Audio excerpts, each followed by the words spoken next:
Hey everybody, it's John the Other here. And like the last MGTOW or MGTOW video that I did, I am putting on the screen a picture of a dandelion with the seeds blowing in the wind. This is my preferred image to represent the MGTOW phenomenon. But again, I'm going to read you another article, one that I just finished writing today. The working title is Value, MGTOW, and the Culture, although it may have a different title when I publish it, which will be on Community Organized Compassion and Kindness. There will be a link in the low bar. Now, if you're interested in seeing what gets published on the site, but you don't have the patience to go back, and find out, because we only publish stuff about every week there, it's not an everyday update, you can put yourself on the mailing list for Community Organized Compassion and Kindness. Go to the link in the low bar. At the top of the page, there is another link which says, get cock in your box. That's your inbox. Anyway, if you want to get on the mailing list, that's how you do it. And for now, here's the article. There has already been a lot of argument about what MGTOW is and what it is not.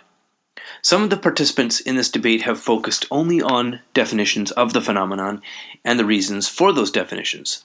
Others have asserted their own views, while also condemning the characters of those with differing opinions. But this argument shows no sign of abating, so in the interest of clarity, I will revisit the topic of what MGTOW actually is and what it isn't, in my own opinion. Now, the present social reality in our society is that women have value simply by existing. Men, by contrast, do not have an automatic human value. For men, positive identity must be earned. It is not the point of this discussion to prove that point.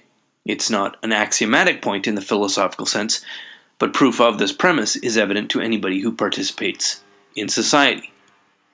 But recognizing the fact that men are not afforded automatic human value in the way that women are, it is also necessary to acknowledge the social caste who have the greatest power in granting positive or negative social identity to men. Susan B. Anthony, in an address at a dinner by the Daughters of Temperance, said in 1849, quote, "It is generally conceded that it is our sex that fashions the social and moral state of society." End of the quote. So it is women, through popular agreement, who gift public personhood onto men, and who revoke it from those men who fail to comply with feminine-approved behavior and speech. The standard collection of male-targeted insults, which imply sexual inadequacy, romantic failure, and financial underperformance, are all judgments of masculinity based on a man's utility to women. The value of a man is compared to the fixed measure of a woman's automatic value and her subsequent approval or disapproval. And this is the normal model of male identity in our culture. And culture is the operative word here. We're not talking about an objective reality with cold nights, predatory animals, or starvation of the tribe due to drought. We are all living inside the social reality of our culture. It's a construct of our minds populated by concepts like social status, upward mobility, personal charisma, sexual attractiveness, and so on. Our so-called culture is a world of human-created meaning. As humans within it, we each have a persistent need for validation of our own value within that world of meaning. And men, unlike women, don't get this value by default. Men must jump through social hoops to be awarded their identity from the tribe. But the awarding of men's value is largely the province of women. Now, by itself, this social reality creates an unequal society of differently valued social castes. This problem has been greatly exaggerated by the influence of feminism in domestic policy, family law, educational policy, hiring, health funding, and so on. That gender ideology can be accurately described as a never-ending list of absurd and contradictory requirements for men to fulfill in order to be awarded a positive identity. These requirements are generated and promoted with a very clear intention to deny men any fulfillment of that need for value that all human beings share.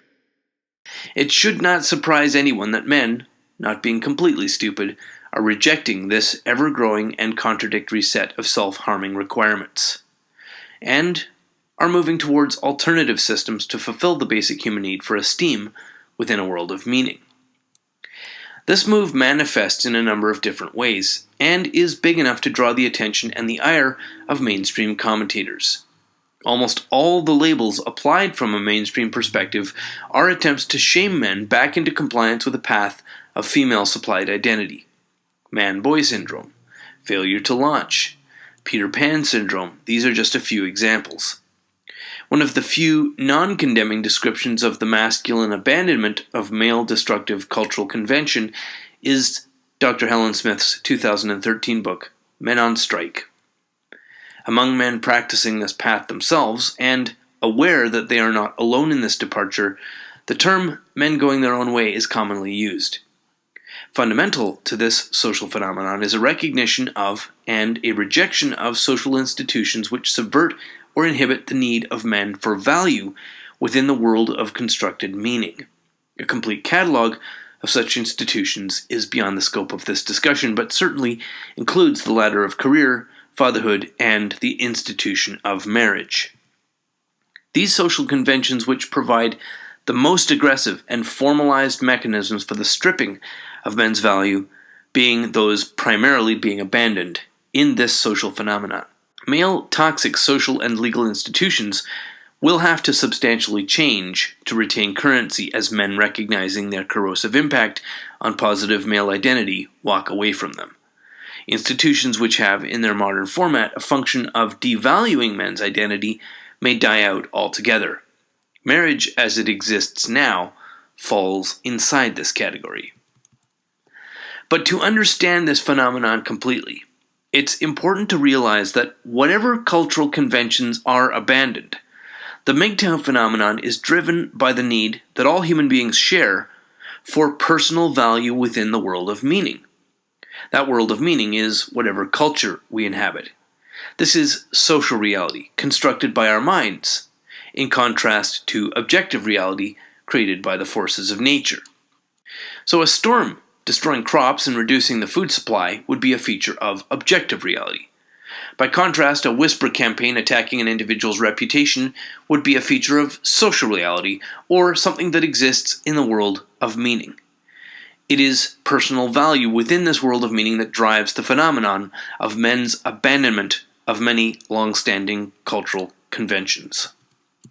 But an ongoing dispute exists within the disparate elements of the men's movement over exactly which social conventions should be or are to be abandoned by men charting a MGTOW path in their own lives. And this argument, focusing on specific social conventions, notably on marriage, somewhat misses the point. It is not the abandonment of a specific list of mainstream practices which defines the phenomenon of MGTOW. Rather, it is recognition of the destruction of men's social value by features of those mainstream social conventions which defines and drives that phenomenon of men abandoning those very conventions. In consideration of whether this or that social convention is inside or outside the definition of MGTOW, all we need to do is examine whether that institution includes a mechanism for the stripping of social value from a man participating in it. That other actors and citizens within that same convention may themselves elect to not demolish a man by those mechanisms is not the point. It is the standardized presence of a male-demolishing mechanism which makes a cultural convention one to be abandoned. Indeed, social institutions previously evaluated positively might, after further consideration, be rejected should a destructive feature begin to manifest within one of those institutions. Or, some previously benign social conventions may become more corrosive to male self-determination as changing law and social attitudes evolve. Thus, what past writers addressing the phenomenon of men's abandonment of some of these social conventions judged years ago to be compatible with the practice of MGTOW is of increasingly diminished importance as the passage of time progresses. The social phenomenon is an evolving one, continuously adaptive to the current and present social and legal climate, and men's growing awareness. Now, I'm going to change track here a little bit. But before I do, I want to point out that during the writing of this, I paused for a full day between the writing of what I have just read to you and the writing of the couple of paragraphs that I'm about to get into. The reason for that pause is that what follows might put a few people I once considered colleagues squarely under the wheels of the number 10 Crosstown Express bus. But let's continue. Whatever we want to call this phenomenon, whether it's men on strike, whether it's a social diaspora, whether we call it men going their own way, or whatever, the label is just a label. But this is not a game of follow the leader. Nobody within this phenomenon is following anything except their own considered choices.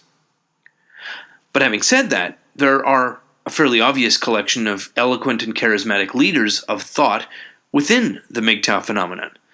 But these people are simply astute commentators. They are not authorities to obey. Any man who wants to can follow the trail being cut by Stardust, or Barbarossa, or Spetsnaz, or Sparky Fister, or even me if they feel like it. There's plenty more names that I've omitted, mainly due to laziness and also that I'm ignorant of them. But within the MGTOW phenomenon, whoever exhorts you to obey or to conform or to listen up because they've decided somebody they like is the expert, that's when you know you're being swindled. And as always, thanks very much for listening, and have a great day.